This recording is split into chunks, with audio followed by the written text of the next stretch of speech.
The red dust of Mars swirled outside the reinforced windows of the Deep Space Monitoring Station.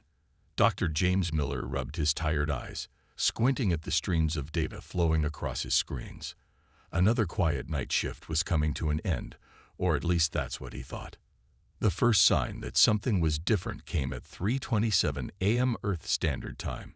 A pattern in the background radiation caught his attention, something his trained eye had never seen before in his 15 years of deep space monitoring. "That's odd," he muttered, reaching for his lukewarm coffee. The signal was too organized, too precise to be natural. His fingers flew across the holographic keyboard, running it through the standard analysis protocols. Nothing matched. The computer hummed as it processed the mysterious signal. James pulled up additional scanning frequencies, spreading the data across 6 different screens. His heart began to beat faster as the pattern became clearer. This wasn't random space noise. This was a message. He reached for the emergency protocol button but stopped himself. False alarms had ended careers before. He needed to be sure. The next 4 hours were a blur of calculations and cross-references. James barely noticed as his replacement, Dr. Tom White, arrived for the morning shift. "You're still here?"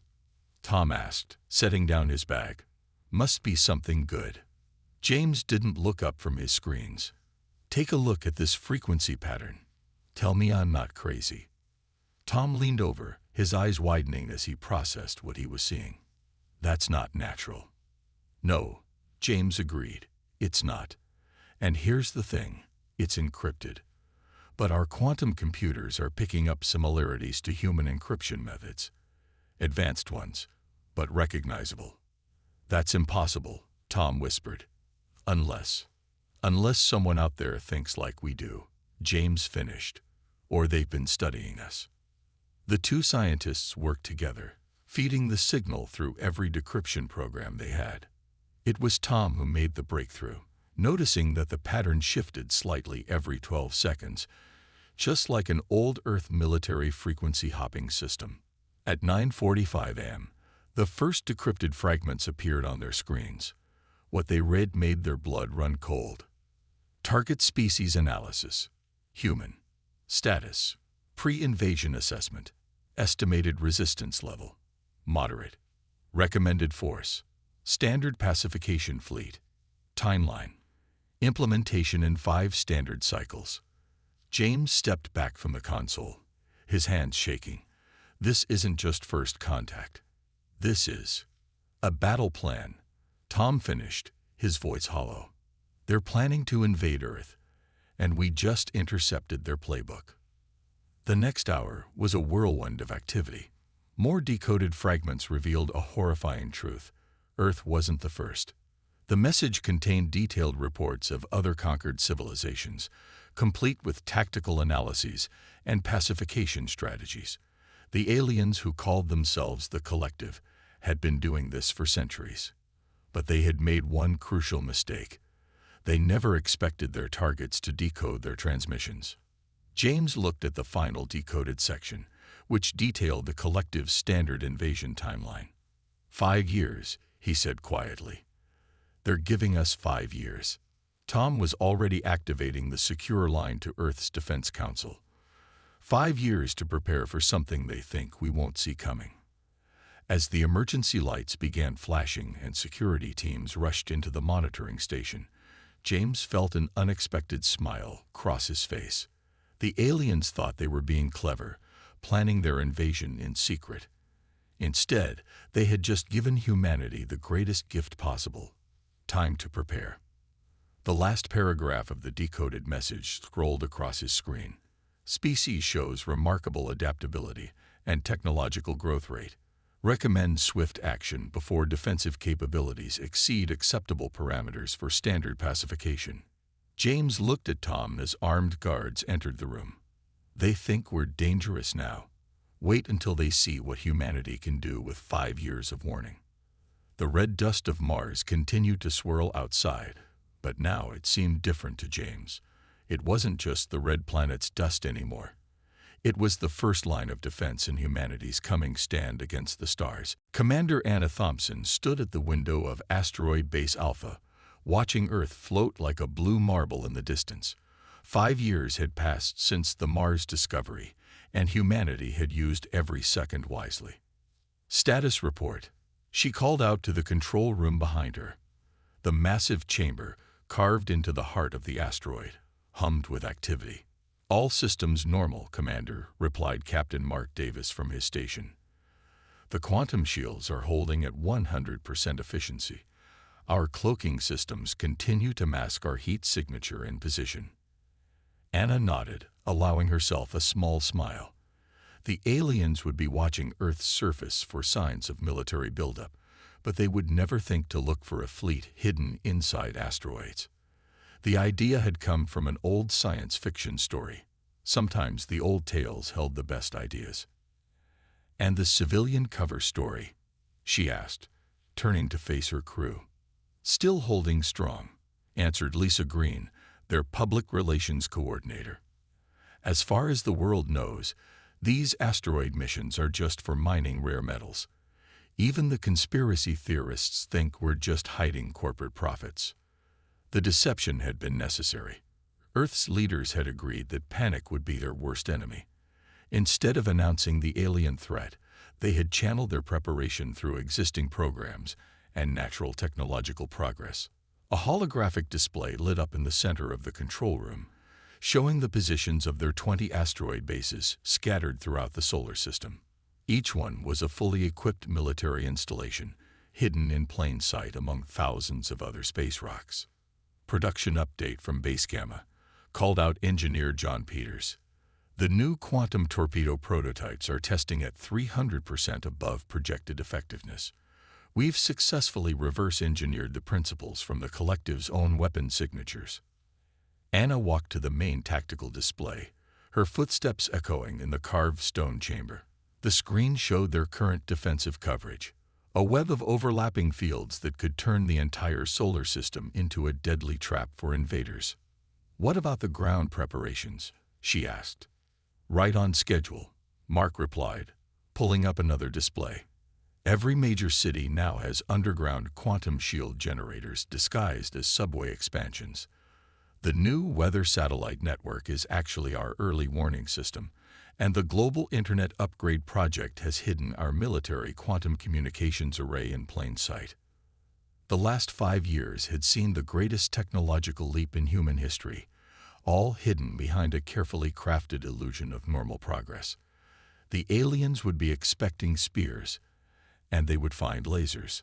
A soft alarm chimed through the command center. "Incoming message from Earth Defense Command," Lisa announced. "President Wilson is ready for the final inspection." Anna straightened her uniform. "Put him through on the main screen." President Robert Wilson's face appeared before them, looking tired but determined. "Commander Thompson, how goes our silent war preparation?" "Everything is in place, Mr. President," Anna reported. "The shield network is operational, our asteroid fleet is armed and hidden, and ground forces are ready but invisible. We've even managed to plant our quantum listening posts near the expected invasion routes." "Excellent," Wilson nodded. "Our intelligence suggests the collective will make their first diplomatic contact soon. They always do this, offer peace while positioning their fleet for the pacification phase." "Let them come," Anna said firmly. "They think they're dealing with a primitive species that barely reached its moon. Instead, they'll find an entire solar system turned into a fortress." Wilson's expression grew serious. "The hardest part was keeping this secret from our own people. Sometimes I wonder if we should have told everyone." "Panic would have revealed our preparations," Anna reminded him. "This way, life has continued normally while we worked. The collective's own surveillance would have detected any major changes in human behavior." "True enough," Wilson agreed. "How are the new weapons performing?" "Better than we hoped," Anna replied, bringing up the test footage. "By studying their communication signals, we've learned more about their technology than they ever intended. Every weapon we've built is designed specifically to counter their standard tactics." The president smiled. They thought they were watching us. Instead, we've been studying them. Keep everything ready, Commander. The real test is coming soon." As the transmission ended, Anna turned back to the window, watching Earth spin peacefully below. Soon, very soon, humanity would reveal its teeth to the galaxy, and the collective would learn why it's dangerous to underestimate humans. The massive alien ship appeared just beyond Earth's moon, exactly as humanity's intercepted intelligence had predicted. Its silver hull gleamed in the sunlight, stretching nearly 2 miles long. Smaller escort vessels flanked it in a formation designed to look peaceful while maintaining optimal firing positions. They didn't know that every move they made was being tracked by quantum sensors hidden in Earth's new weather satellite network. In the United Nations Emergency Council chamber, President Wilson sat calmly at the center table. Around him, world leaders maintained their practiced looks of surprise and concern at this unexpected first contact. 5 years of preparation had made them all good actors. "Incoming transmission," announced the UN technical officer. "They're broadcasting on all frequencies." "Accept the transmission," Wilson ordered, giving a subtle nod to Commander Thompson, who stood quietly in the corner. She pressed a hidden button on her watch, activating their quantum monitoring systems. The large screen at the front of the chamber flickered to life. High Commander Orcs of the collective appeared, his tall, silvery form designed to be impressive to primitive species. His voice came through in perfect English, another sign that they had been studying Earth for some time. "People of Earth," Orcs began, his tone carefully measured to sound both friendly and powerful. "We come in peace, representing the collective of advanced species. We have watched your remarkable progress and wish to welcome you into our galactic family." Wilson glanced at his tablet, where the real-time quantum translation of the collective's private ship-to-ship communication scrolled past. "Defense grid in position. Pacification fleet standing by in hyperspace. This is a historic moment for humanity," Orcs continued. "We offer you the knowledge and technology of 1,000 worlds. All we ask is your peaceful integration into our society." The world leaders exchanged looks, playing their parts perfectly. They had rehearsed this moment countless times. "High Commander Orcs," Wilson stood, his voice steady. "Humanity is honored by your offer. Before we proceed, perhaps you could explain something to us." He paused, watching the alien's expression. "Could you tell us more about the pacification fleet waiting in hyperspace?" The silence that followed was deafening. Orcs's silver features froze for a moment, his large eyes narrowing slightly. "I don't understand your question," Orcs replied smoothly. "We come alone, as peaceful, and the invasion plan scheduled for next month." Wilson continued, his tablet now displaying live feeds from the quantum listening posts near the hidden fleet. "The ones that call for," and I quote, "standard orbital bombardment of major population centers." The mask of diplomacy on Orcs's face cracked. Behind him, his bridge crew could be seen frantically checking their communication security. "How?" Orcs began, but Wilson wasn't finished. "Or perhaps you'd like to discuss the 17 other civilizations you've peacefully integrated in the past century." Wilson's voice grew harder. "We have their names, their locations, and detailed records of how your peaceful integration ends." Commander Thompson stepped forward, handing Wilson a datapad. The president read from it with careful precision. "The Collective's Standard Pacification Protocol, Section 7. In the event of resistance, civilian casualties should be maximized in the first strike to ensure rapid submission of surviving population centers." Orcs's silver skin had taken on a distinctly paler shade.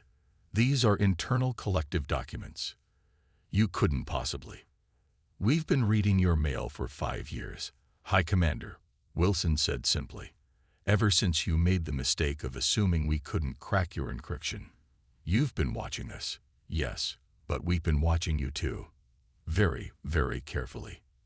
The private ship-to-ship communications were now filled with panicked messages about security breaches and compromised intelligence. "So," Wilson continued, standing straight and tall, Shall we begin our diplomatic relations again? This time with honesty. Or would you prefer to call in your pacification fleet and find out just how much we've learned from studying your tactics? High Commander Axe, for the first time in his long career of conquering primitive worlds, found himself completely speechless. The supposedly simple conquest he had planned was suddenly looking like something much more complicated. And behind President Wilson, Commander Thompson allowed herself a small, dangerous smile. The real games were about to begin. The atmosphere in the United Nations chamber had changed. Where moments ago humanity had revealed their knowledge of the collective's true plans, now it was time to show their teeth. President Wilson stood at the podium, his expression firm as he addressed not just High Commander X, but the entire galaxy. Every television, radio, and digital device on Earth broadcast this moment. The time for secrecy was over.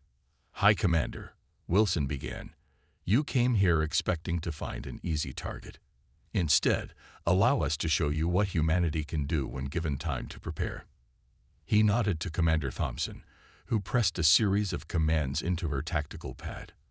Above Earth, thousands of seemingly innocent satellites suddenly transformed. Hidden panels slid open, revealing advanced weapon systems and defense arrays. First, Wilson continued, our orbital defense grid, based on your own technology, which we've spent years studying and improving. Would you like a demonstration? Without waiting for a response, Thompson activated a test sequence. A small asteroid, carefully positioned days ago, exploded into dust as multiple quantum beams struck it simultaneously. The collective sensors would show them that the energy readings matched their own most advanced weapons, but with improvements they had never conceived. High Commander X's silver face showed genuine shock. Impossible. You couldn't have. Next, Wilson interrupted, our fleet. At his words, space itself seemed to ripple. The asteroids around Earth's orbital paths began to move. Massive sections of rock fell away, revealing sleek warships hidden inside. Dozens, then hundreds of vessels emerged, each one specifically designed to counter collective tactics. We learned from your previous conquests, Thompson explained, stepping forward. You always attack from the same vectors, use the same strategies. We've spent 5 years preparing specifically for your methods.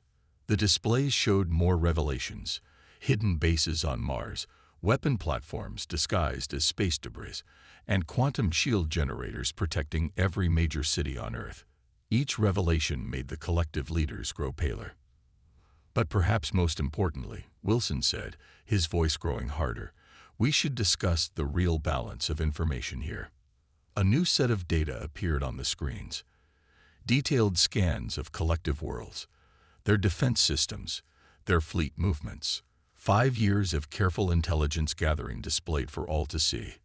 While you watched our television broadcasts and studied our internet, Wilson explained, we were deep inside your most secure networks. We know your strengths, your weaknesses, and most importantly, your fears. Thompson brought up another display, showing the locations of the collective's hidden pacification fleet. For instance, we know exactly where your invasion force is hiding in hyperspace. Would you like to see what happens when we activate the quantum disruptors we planted there 6 months ago? The private communication channels of the collective ships erupted with panic. Their supposedly secret fleet was not only detected but potentially vulnerable. So here is humanity's warning, Wilson declared, his voice echoing through every speaker. We are not your prey. We are not helpless, and we are not afraid. Any hostile action against Earth will be met with immediate and overwhelming force. He leaned forward slightly, his next words measured and clear. But it doesn't have to be this way. You came offering partnership, even if you didn't mean it.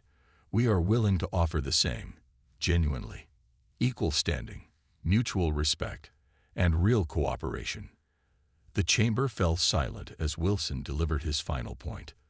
The choice is yours, High Commander. You can either accept us as equals and begin a new chapter in galactic history, or you can test the defenses we've spent 5 years building specifically to defeat you. What will it be? High Commander X looked at the displays around him, at the weapons pointed at his ships, at the evidence of years of careful human preparation. For the first time in collective history, they had completely underestimated their target. The galaxy waited for his answer, and in that moment, everyone watching knew that the balance of power had shifted forever. High Commander Orcs paced the command deck of his flagship, his silver skin reflecting the red emergency lights that flashed throughout the ship. Around him, his most trusted advisors watched in nervous silence. For the first time in centuries, the collective faced a crisis it hadn't planned for. "How did we miss this?" he demanded, stopping to stare at the holographic display of Earth's defense network. "How did they hide all of this from us?" Admiral Tor, his military strategist, stepped forward. "They used our own arrogance against us, Commander. We watched their public networks, their open communications, their visible progress. We never thought to look deeper. Because no species has ever done this before," Orcs muttered. "No one has ever seen through our peaceful approach. No one has ever prepared so thoroughly." The display showed the hundreds of human warships, each one emerging from its asteroid hiding place. The ships were ugly by collective standards, clearly designed for function over form. But their ugly ships carried weapons that could match or exceed collective technology. A junior officer rushed onto the bridge, holding a data tablet. "Commander, we've finished analyzing their quantum shield technology. It's based on our own designs, but they've made improvements we never considered. They didn't just copy our technology. They made it better." Orcs took the tablet, his large eyes scanning the data. The humans had taken the basic principles of collective shield systems and approached them from entirely new angles. They had 5 years to focus solely on countering collective technology, and they had used that time well. "The Council demands answers," Admiral Tor reported, checking his own communications. "The other collective species are concerned. If humans could hide this level of preparation, what else might they be capable of?" On the main screen, Earth continued its peaceful spin, looking deceptively harmless. But now they knew better. Under that blue and white surface lay quantum shield generators in every city. In orbit, weapons platforms waited disguised as simple satellites, and scattered throughout their solar system, hidden bases watched every collective move. "We have to make a decision," Orcs said finally. "The Council needs our recommendation. Do we accept their offer of equal status, or do we proceed with the invasion?" A tense silence fell over the bridge. The invasion protocols were clear. Any species that resisted was to be made an example of. But those protocols had never dealt with a species that had so completely outmaneuvered them. "Our pacification fleet is still in position," Admiral Tor suggested carefully. "We could." "Could what?" Orcs interrupted. "Launch an attack they've spent 5 years preparing for. They knew where we would position our fleet. They'd had time to study every tactic we've used in our last 17 conquests. They probably know our attack patterns better than some of our own commanders." Another officer spoke up from his station. "Sir, we're detecting active targeting systems from at least 300 positions we hadn't previously identified. Their defense network is far more extensive than we first thought." Orcs walked to the window, watching Earth's moon pass slowly by. The humans had done something unprecedented. They had turned their entire solar system into an interlocked defensive position. Every asteroid could hide a base. Every piece of space debris could be a weapon. "The Council fears this will encourage other species to resist," Admiral Tor said quietly. "If word spreads that humans successfully stood against us." "They didn't just stand against us," Orcs corrected. "They reversed our own strategy. While we thought we were secretly studying them, they were actually studying us. Everything they built was designed specifically to counter our strengths and exploit our weaknesses." The weight of the decision pressed down on him. Centuries of collective protocol said they should attack, should make an example of these upstart humans. But his military training told him something very different. They were facing an enemy who had spent 5 years preparing specifically for that attack. "Send word to the Council," Ark said finally. Tell them. Tell them the collective faces a choice. We can either accept a new future with equals among the stars, or we can waste lives testing humanity's preparations. And remind them, the humans already know far more about us than we ever realized. Commander Anna Thompson knew the collective wouldn't go quietly. Even as their leaders debated, she watched their ships make subtle position changes. They were preparing for what military strategists called a probing attack, a small assault to test enemy defenses. All stations, battle positions, she ordered from her command center in Asteroid Base Alpha. They're about to make their move. As if on cue, 3 collective warships broke formation, accelerating toward Earth. Their energy signatures showed weapons powering up, but not at full capacity. Just as she had predicted, they wanted to test humanity's resolve. Let them get closer, she told her crew, watching the tactical display. Let them think they found a gap in our defenses. The collective ships moved exactly as their tactical database had shown they would, following attack patterns used in 17 previous conquests. Thompson allowed herself a small smile.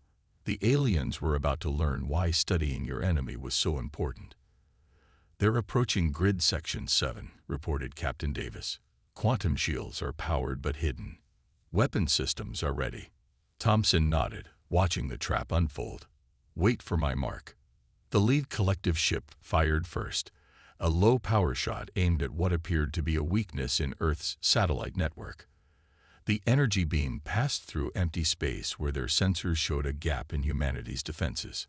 Now, Thompson commanded. The seemingly empty space around the collective ships erupted with activity. Hidden defense platforms shimmered into view, their quantum shields dropping their stealth modes. The aliens found themselves surrounded by weapons they hadn't detected. Their careful attack plan suddenly turned against them. All platforms, execute pattern echo, Thompson ordered. Show them what we learned from their archives.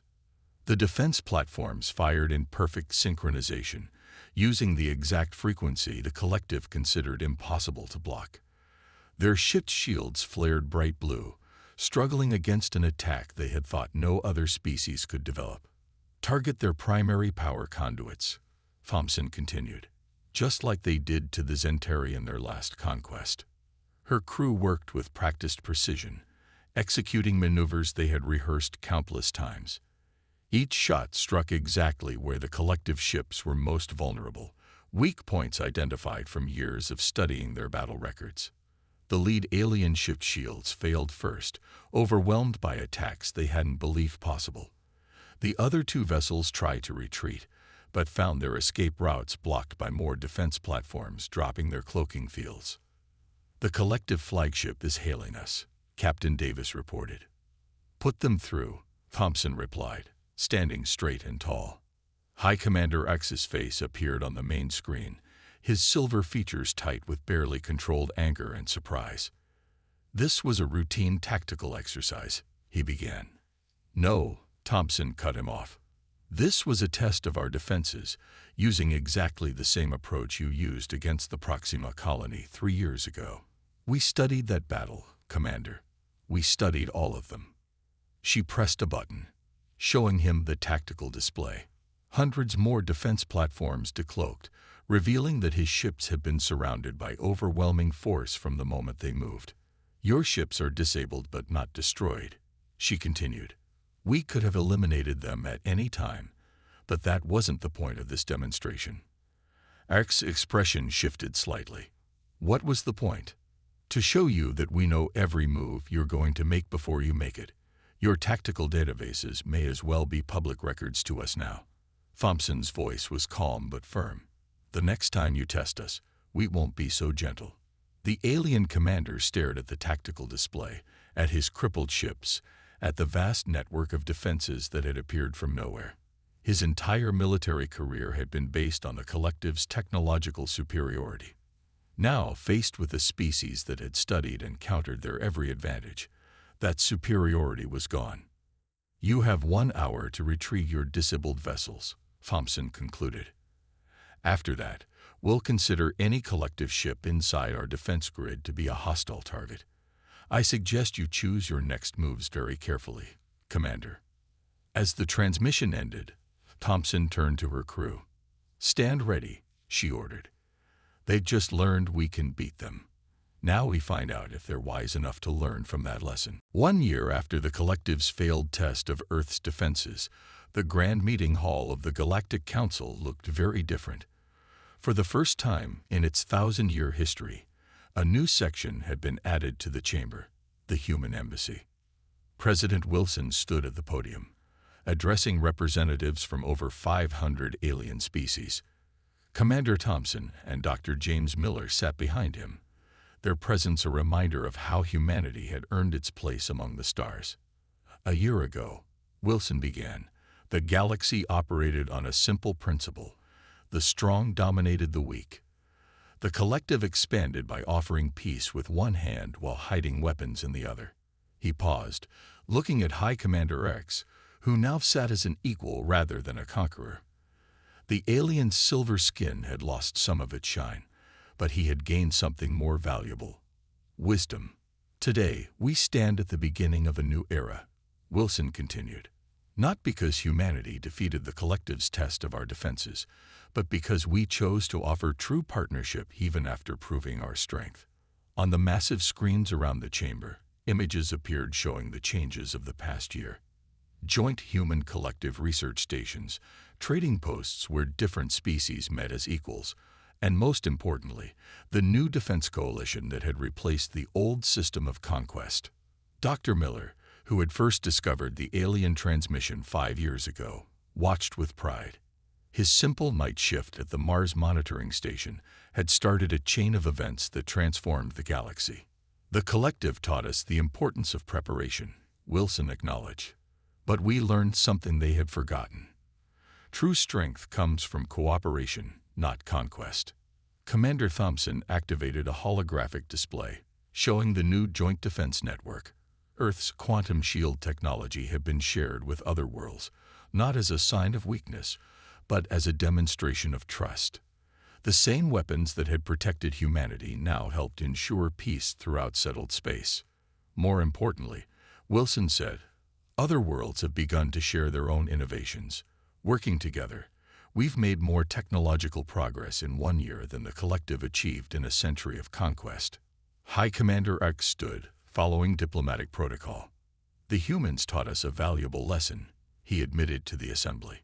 "We thought we were studying them, learning their weaknesses. Instead, they showed us our own weaknesses, our arrogance, our reliance on outdated tactics, our failure to consider that others might innovate beyond us." The chamber buzzed with agreement. In the past year, 3 other species had demonstrated previously hidden technological advances. The age of keeping secrets was ending, replaced by an era of mutual growth. But perhaps the most important change, Wilson concluded, is what hasn't happened. For the first time in recorded history, no world has been conquered, no species has been pacified, and no civilization has been forced to kneel before another. He gestured to the empty space at the edge of the chamber. "We have left room here for more seats, more species, more voices, not as subjects to be conquered, but as partners in our shared future among the stars." The assembly erupted in applause. Even the older collective species, once the strongest supporters of the conquest system, had to admit that cooperation had brought better results than conflict. As the session ended, Dr. Miller approached Commander Thompson. "Did you ever think that night shift would lead to this?" he asked. Thompson smiled, watching the various species mingling in the chamber. "Actually, I did," she replied.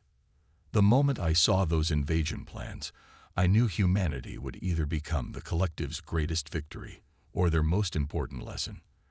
I'm glad they were wise enough to learn." President Wilson joined them, looking tired but satisfied. "The galaxy's a bigger place now," he said, "and we all have more room to grow." Outside the council chamber, Earth could be seen floating in space, its quantum shield briefly visible as it cycled. But now it wasn't just a defense system. It was a symbol of how preparation and strength, when combined with wisdom and cooperation, could change the course of history. The age of conquest was over. The era of true partnership had begun.